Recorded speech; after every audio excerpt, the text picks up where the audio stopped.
want to share with you is, you must speak your heart. You must speak what is on your mind. I lost many opportunities in life because I was afraid to ask. I was afraid to ask. You know, in India, we are always told to, I don't know whether it's true today for you, but it was for me when I was your age. We're always told to refrain from asking.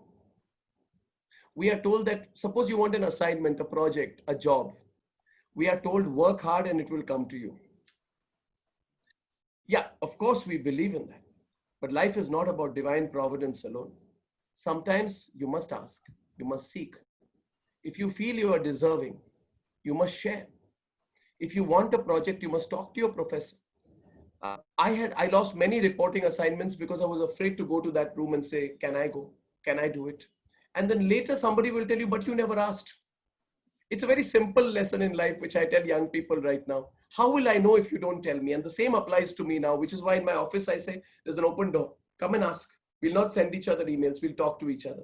It's very important. I keep telling younger people, please ask. Even now, whenever I need help, I do go and ask people, please help me. Right?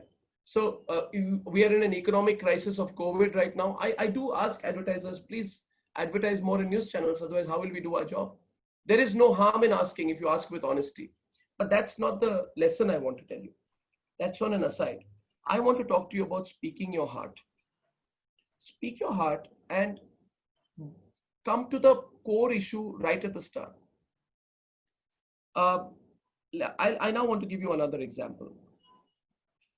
In 2008, now let's move to 2008. I remember it is around August, and later you can find out about it. I was told that there is a situation where 2 or 3 terrorists have entered across the line of control near the Jammu area, and they have entered near Jammu cantonment or cantonment in that area. Forgive me if the details appear sketchy, but broadly this is what happened. And the terrorists came in and they wanted to enter into a cantonment area, and the terrorists shot at a guard, and the guard shot back, and the terrorists were supposed to go in and carry out an attack inside the army camp. They couldn't do it. So they panicked. And after panicking, these 2 or 3 terrorists with their heavy guns and armor, there was an auto rickshaw or somebody there, or a public vehicle. They put a gun to the driver's head and they kept driving. And eventually, after driving, because they were afraid, they were on the run, the terrorists, they went into a residential area, and inside a residential area, they went into a house. Now, this is where the story begins. Inside the house, there are 2 women, mothers, and their children. And they are doing a group class. And the terrorists hold them hostage. And the hostage drama goes on for hours and hours. And then the media and all of us start worrying about whether the children will be safe. And we start thinking about the sheer irony of it, that fully armed terrorists are holding small children hostage. And that night on my program, there was, I think, Taslim Rahmani or some, not Taslim Rahmani, sorry. There's a Pakistani politician who was on my show. And I remember when he was on my show, I started talking to him in circles.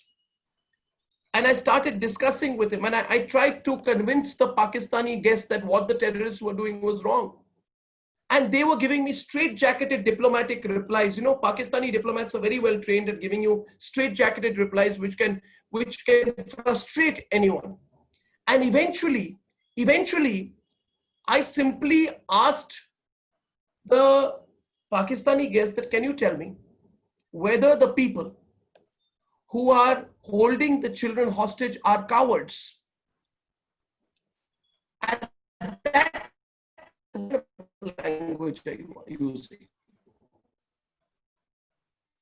I said, no, let's not talk the diplomatic language. Let's not talk about, let's just terrorists who are holding these Indian children hostage are cowards.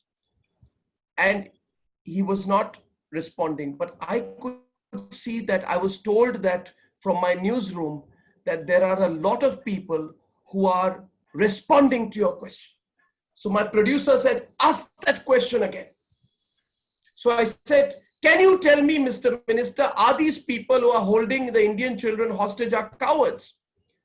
And more phone calls started coming into my newsroom. And they said, my producer said, ask the question again. I asked the question at least 100 times to the politician.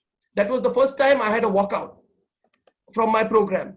But when I came out, every phone in the newsroom was buzzing. Every phone in the newsroom was buzzing. And I started picking up the phones one by one. And everybody said, thank you for asking that question. Thank you for asking that question. And I simply did not realize what I had done. Now let me explain this to you, what I had done without knowing. I had spoken my heart in a simple way. Sometimes we complicate the question. But when you ask the question in a simple way, when you ask a question in a language that everyone understands, in the language of your heart, not of your mind alone. We are trained throughout childhood to speak through our mind. We are never ever told to speak through our heart. When I spoke through my heart, my voice resonated with many more people than when I spoke from my mind alone. Students, I will only tell you this.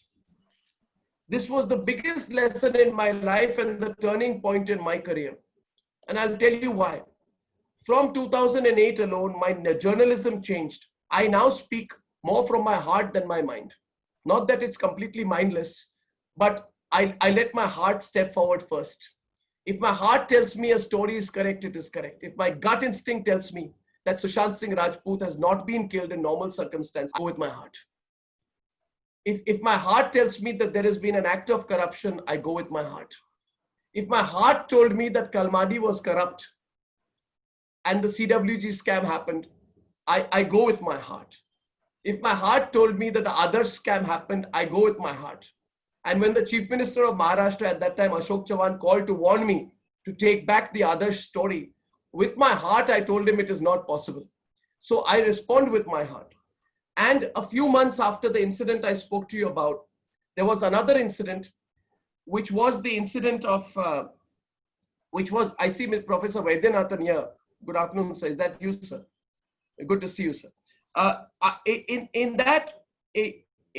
was 26/11, which happened 2 months after this incident that I spoke to you about. For the 3 days of 26/11, dear students, I spoke simply through my heart. I challenged the existing ways of fighting terrorism through my heart.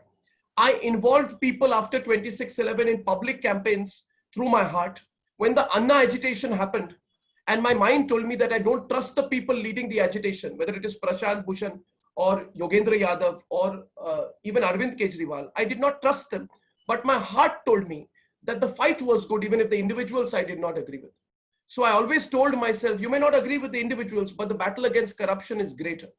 So I spoke through my heart. My heart has never proven me wrong. And whenever politicians have questioned what I have done with their mind, I have responded to them with my heart. And I have told them that I don't agree with the ways you are looking at it. When the Minister for Information and Broadcasting at that point of time threatened me that they would black out the channel if I don't stop my non-stop coverage of 26/11, I spoke with my heart and I said that if you black out my channel, then I will go on other mediums and digital and tell the whole world that you're blacking me out. So it is important, students,